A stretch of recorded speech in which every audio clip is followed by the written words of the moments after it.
What do you lean on? Not talking about that kind of lean. I'm talking about where you put your confidence to get you through the day.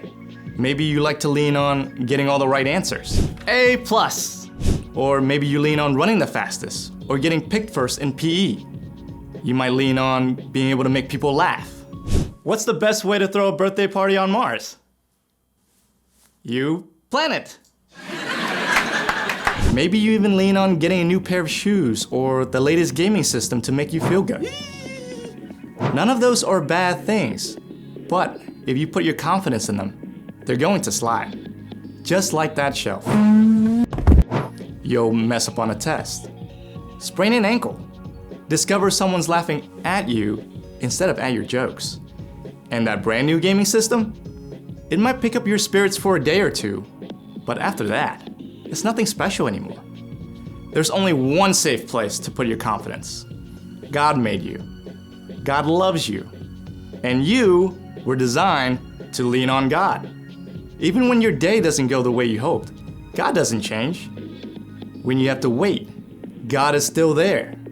And when you're worried or anxious, God still has a plan. God can be trusted over and over again. When you ask God each day to guide your steps and trust God to give you the strength and confidence, others can see that peace and freedom that comes with it. They can see God at work in you. That's why trust is such an amazing way to worship God with your life. Because worship is about more than just singing loud. It's all about living loud. Welcome to Story Lab. This week, we're talking about trust, while we also take a look at a story of a couple who may win the award for the oldest new parents ever. Oh, and wait for this. Wait for it.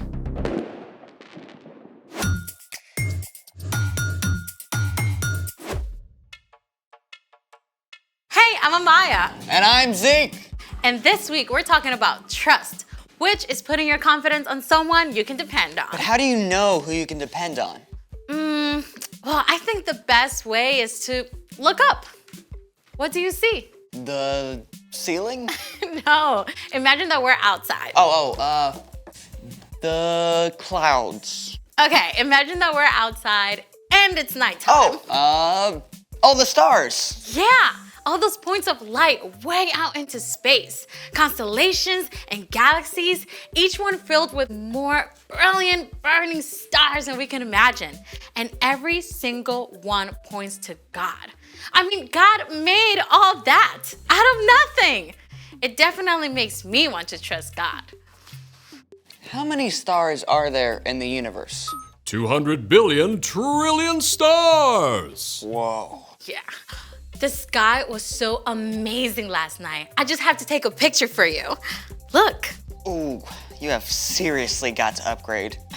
I know, I just couldn't capture it. So I looked up some pictures taken by the Hubble telescope instead. The Hubble Space Telescope has been orbiting the Earth for more than 30 years. It's about the size of a school bus and travels at 17,000 miles an hour, circling the Earth every 97 minutes. Check out this image from the Hubble. Whoa. This is the Prone Nebula. It is 6,000 light years away. Stars are actually formed there, so the Prone Nebula is like a nursery for baby stars. Mind blown. Whoa, wait. I know this one. It's the Veil Nebula. It's a leftover from a supernova that exploded like 20,000 years ago. Yeah, and check that one out.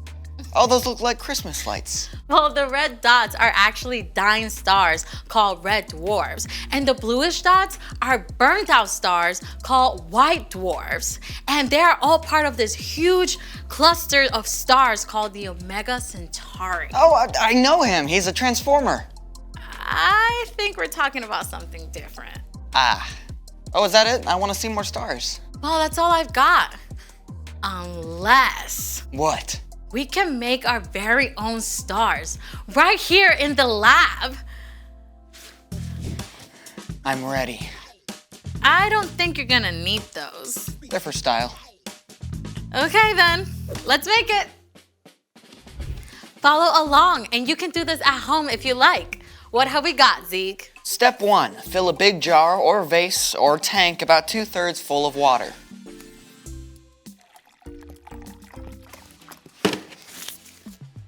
Step 2. Pour oil into a small bowl.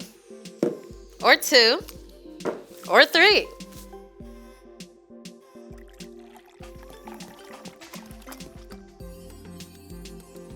Step 3. Add 4 or 5 drops of food coloring to the oil. You can use up to 3 colors.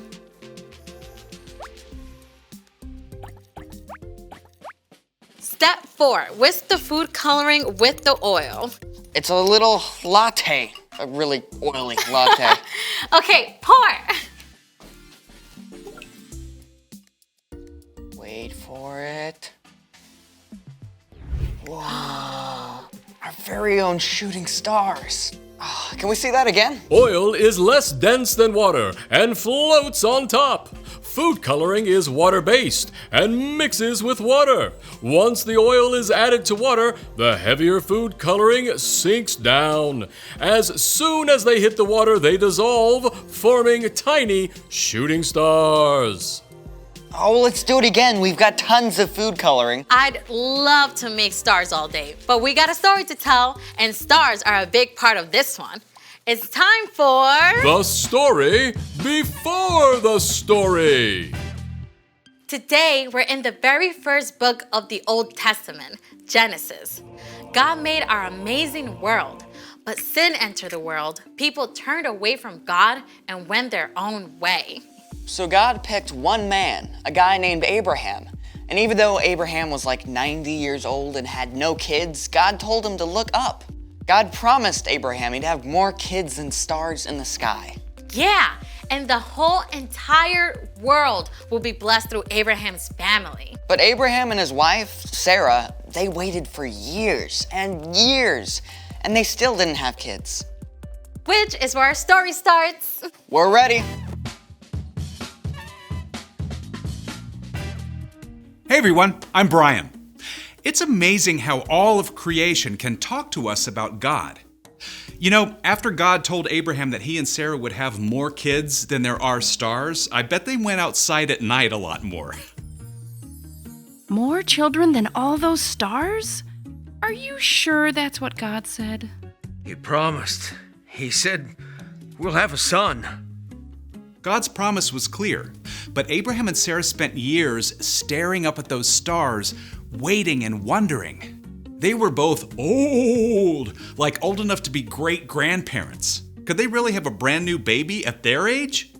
But at last, one day when Abraham was 99 years old, God met with him again. It was the very hottest part of the day, and Abraham was sitting in the shade of his tent when he saw 3 strangers approaching. Abraham knew right away they were visitors from heaven. He went to greet them and bowed low to show them honor. My Lord, if you are pleased with me, don't pass me by. Let me get some water so you can wash your feet and rest under this tree. Let me get you some food to give you strength, and then you can go on your way. All right, do as you say. Now, making a fancy meal back then was a lot more than just heating something up in the microwave. Abraham found Sarah in the tent and asked her to bake bread. And then he picked the best calf from his herd and asked a servant to prepare it. Here is some stew and a fresh loaf. My wife makes the best bread in the whole land. Where is your wife, Sarah? Over there in the tent. Now, you had better bet that Sarah was listening in on this conversation. I mean, here are 3 strangers out of nowhere who Abraham believes are from God. I mean, she definitely wanted to know what was up. I will surely return to you about this time next year. Your wife, Sarah, will have a son. Now? After all this time? I'm worn out, and my husband is old. Can I really know the joy of having a baby? The Lord knew exactly what Sarah thought and said to Abraham, Why did Sarah laugh? Is anything too hard for me? I will return to you at the appointed time next year. Sarah will have a son. I didn't laugh. Yes, you laughed. Sarah seriously got called out there, but God wasn't angry with her. God was gracious to Sarah. And Sarah did become pregnant, and after some time, she gave birth to a baby boy. God has given me laughter. Actually, everyone who hears about this is going to laugh along with us. I'm so old, but here I am taking care of a baby. What should we name him? What about Isaac? Of course, Isaac! You're going to have a big family, little one. As many as there are stars in the sky. The end. So, do you know what the name Isaac means? What? One who laughs. Well, that is spot on. Can you imagine how it felt for Abraham and Sarah to wait all those years? I have a hard time just waiting for the microwave popcorn to finish. I know, right? Waiting can be hard. But here's the awesome thing. God is always trustworthy. God promised Abraham that the whole world would be blessed through his family. And it took hundreds of years, but the whole world was and is blessed because of one of Abraham's descendants. You know who I'm talking about? Yeah, Jesus. You got it. You can trust God all the time, especially when you're having to wait. Thanks, Brian. So, what is our part in the story? Well, maybe you're having to wait for a broken arm or a sprained ankle to heal. You can trust that God is still with you, and God still loves you, and you can ask for God for the patience to keep waiting. I remember when I had to wait forever when my mom said she'd get me my phone. I guess I could have trusted God more instead of just asking her, can I have my phone yet? Can I have my phone yet? Can I have my phone yet? Can I have my phone yet? Okay, yeah, Can we get it. Sorry. I actually had to trust God yesterday. My dad promised to play tennis with me after he got home from work, but then he had a video call that took over an hour. I had to trust God to give me a good attitude. Yeah, you know, the truth is, we're gonna have to wait for things. Sometimes we'll have to wait on God. But even while you're waiting, you can trust that God is still there and that God still cares about you. Got it? Got it. Wait for it. So, here's the thing. Trust God even when you have to wait. Yep, I can't wait for tonight when I get to see the actual stars. I mean, I can wait, but you get it. Thank you for joining us in the Story Lab. See you next time. Here's something to check out while you wait.